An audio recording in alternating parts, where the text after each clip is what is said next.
नमस्कार। आकाशवाणी दरभंगा आ विविध भारती पटना सँ प्रस्तुत अछि संवादक संग हम छी कल्पना झा। रेल मंत्री अश्विनी वैष्णव आई रेलवे संशोधन विधेयक 2024 लोकसभा में प्रस्तुत कयलनि। विधेयक में भारतीय रेलवे बोर्ड अधिनियम 1905क प्रस्ताव के रेलवे अधिनियम 1989 में सम्मिलित कऽ कानूनी प्रारूप के सरल बनेबाक प्रस्ताव अछि। विधेयक प्रस्तुत करैत श्री वैष्णव कहलनि जे एहि विधेयक सँ बोर्डक शक्ति आ रेलवेक दक्षता में सुधार होयत।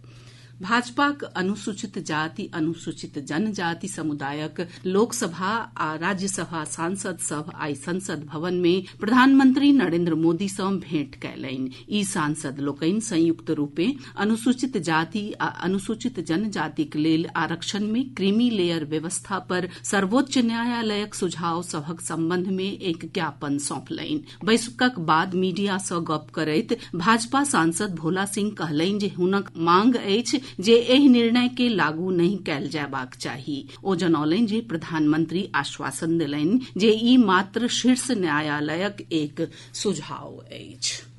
देशभक्तिक भावना के बढ़ावा देबाक लेल देश में हर घर तिरंगा अभियान आई सँ 15 अगस्त धरि चलाओल जा रहल अछि। केंद्रीय संस्कृति आ पर्यटन मंत्री गजेंद्र सिंह शेखावत लोक सभ सँ अनुरोध कयलनि जे ओ घर पर तिरंगा फहराबथि आ तिरंगाक संग सेल्फी लऽ कऽ हर घर तिरंगा वेबसाइट पर अपलोड करथि। एहि दरमियान देशभरि में 200 सँ बेसी सांस्कृतिक कार्यक्रमक आयोजन कयल जायत आ 13 अगस्त कऽ संसद सदस्य आ मंत्री लोकनि तिरंगा आ बाइक रैली निकालताह।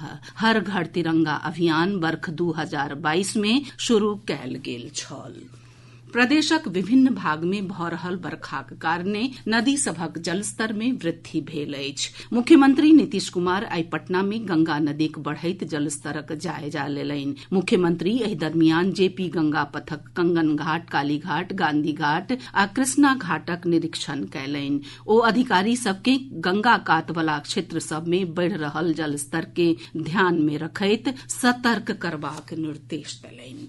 भारतीय मानक ब्यूरोक महानिदेशक प्रमोद कुमार कहलनि जे आयुष क्षेत्र में मानकीकरणक लेल एक विभाग स्थापित कयल जायत। एहि विभाग में जानल मानल विशेषज्ञ लोकनिक नेतृत्व में आयुष विभागक 7 अनुभागीय समिति सभ के सम्मिलित कयल जायत। श्री कुमार कहलनि जे ई विभाग आयुष उत्पाद आ पद्धति सभक सुरक्षा, प्रभावकारिता आ गुणवत्ता के बढ़ावा देबा पर ध्यान केंद्रित करत। मानकीकरणक एहि प्रक्रिया में आयुर्वेद, योग, प्राकृतिक चिकित्सा, यूनानी चिकित्सा, सिद्ध, सोवा, ऋग्वा आ होम्योपैथी एहन पारंपरिक भारतीय चिकित्सा प्रणाली सभ के सम्मिलित कयल जायत। आयुषक लेल मानकीकरणक गतिविधिक प्रक्रिया आ संरचनाक संबंध में जनबैत ओ कहलनि जे ई समिति सभ राष्ट्रीय आ अंतर्राष्ट्रीय दिशा निर्देशक अनुरूप व्यापक साक्ष्य आधारित मानक सभ के सुनिश्चित करबाक लेल विभिन्न हितधारक के संग मिलि कऽ काज करत।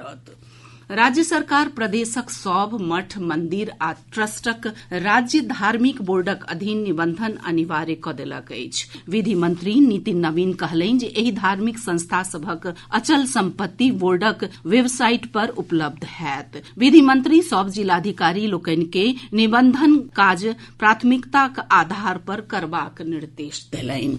मॉनसूनक सक्रियता सँ प्रदेशक विभिन्न भाग में वर्षाक क्रम जारी अछि। मौसम विभाग सँ प्राप्त जनतबक अनुसार पछिला 24 घंटाक दरमियान नालंदाक नगर नौसा में सबसँ बेसी 96.4 मिलीमीटर वर्षा दर्ज कयल गेल। ओतहि किशनगंजक गलगलिया में 80.4 आ पटनाक दानापुर में 72 मिलीमीटर वर्षा रिकॉर्ड कयल गेल। मौसम पूर्वानुमान में जनाओल गेल अछि जे अगिला 5 दिन धरि राज्य में मॉनसून सक्रिय रहत।